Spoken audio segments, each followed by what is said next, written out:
दोस्तों नमस्कार। मैं नीलम कुमार सिंह, आपका डॉट न्यूज़ के मॉर्निंग समाचार में आपका स्वागत है। सुप्रभात। आज के समाचारों में सबसे पहले राजनीति के समाचार। बहुचर्चित गुजरात विधानसभा के चुनाव द्वितीय चरण के रूप में संपन्न हो चुके हैं। प्रथम चरण और द्वितीय चरण के चुनावों का नतीजा 8 दिसंबर को आएगा। तब तक हमें प्रतीक्षा करनी पड़ेगी। यद्यपि इस बीच बहुत सारे एग्ज़िट पोल आए हैं, लेकिन एग्ज़िट पोल पर भरोसा करना मैं नहीं समझता कि उचित होगा। हमें 2 दिन और इंतज़ार करना पड़ेगा ताकि हम सही नतीजों पर पहुंच सकें। इसी बीच 4 तारीख को अर्थात 4 दिसंबर को एमसीडी के चुनाव भी संपन्न हुए थे, जिसका नतीजा 7 दिसंबर को आएगा। एमसीडी पर विगत 15 वर्षों से भारतीय जनता पार्टी काबिज थी। इस वर्ष क्या होगा ये हमें 7 दिसंबर को ही मालूम पड़ेगा। फारूक अब्दुल्ला को पुनः नेशनल कॉन्फ्रेंस का अध्यक्ष चुना गया है। तेजस्वी यादव के अनुसार आरजेडी के प्रमुख लालू प्रसाद यादव, जिनका कि किडनी का ऑपरेशन होना था, सिंगापुर में संपन्न हुआ।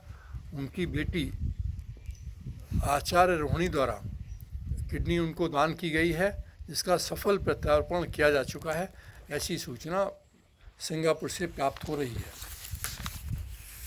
इसके अलावा केंद्र सरकार 7 दिसंबर को प्रारंभ होने वाले शीतकालीन सत्र से पूर्व सर्वदलीय बैठक बुलाएगी।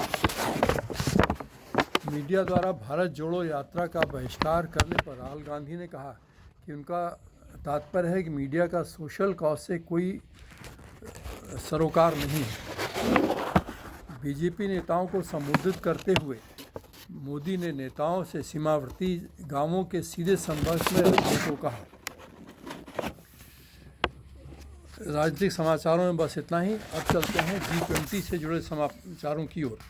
जैसा कि विदित ही है कि G20 के देशों की अध्यक्षता 17वीं बार में पहली बार भारत को प्राप्त हुई है, जो कि फरवरी 2023 में सम्मेलन होने जा रहा है। इस सम्मेलन के बारे में देश को बहुत सारी आशाएं हैं। प्रधानमंत्री मोदी के अनुसार G20 देशों की अध्यक्षता से पूरी दुनिया को भारत को अपनी मजबूती अर्थात स्ट्रेंथ दिखाने का महान अवसर प्राप्त होगा। उन्होंने ये भी कहा कि भारत में पर्यटन एवं स्थानीय अर्थव्यवस्था के बड़े अवसर उपलब्ध होंगे। इस संबंध में मार्क्सवादी कम्युनिस्ट पार्टी के महासचिव सीताराम येचुरी ने प्रधानमंत्री की एक पृथ्वी एक परिवार की थीम पर प्रश्न चिन्ह लगाते हुए कहा कि सामाजिक ध्रुवीकरण का स्तर प्रधानमंत्री की थीम को नीचा दिखा सकता है और उनके जो थीम है कि एक परिवार एक पृथ्वी, उसकी नींवों को ध्वस्त कर सकता है। तमिलनाडु के मुख्यमंत्री स्टालिन द्वारा विश्वास व्यक्त किया गया है कि प्रधानमंत्री G20 देशों की अध्यक्षता का उपयोग शांति, व्यवस्था, अहिंसा और समान न्याय के मूल्यों को बढ़ाने का काम करेंगे। उन्होंने सम्मेलन के आयोजन में तमिलनाडु के सहयोग एवं समर्थन का भरोसा दिलाया। ममता बनर्जी ने इस अवसर पर कहा कि G20 सम्मेलन में प्रतीकों के रूप में कमल के अलावा किसी का भी उपयोग किया जा सकता है। कांग्रेस द्वारा नरेंद्र मोदी पर गुजरात में वोट डालने से पहले रोड शो करने को लेकर आदर्श आचार संहिता का उल्लंघन का आरोप लगाया है एवं चुनाव आयोग पर भी आरोप लगाया है कि उसमें हिम्मत नहीं है कि वो प्रधानमंत्री के ऊपर कोई कार्रवाई कर सके। बीजेपी नेताओं को संबोधित करते हुए प्रधानमंत्री मोदी ने नेताओं से सीमावर्ती गांवों के सीधे संपर्क में रहने को कहा। अब चलते हैं जर्मनी की विदेश मंत्री एनालेना बेर्बॉक की 2 दिवसीय भारत यात्रा के संबंध में। इस समय जर्मनी की विदेश मंत्री द्वारा जोर दिया गया है कि ऐसे समय में हमें सहयोग के रूप में साथ जुड़ा रहना चाहिए, जबकि विश्व अनेकों कठिन परिस्थितियों से जूझ रहा है। हम रक्षा सहयोग की ओर मजबूती प्रदान करना चाहते हैं।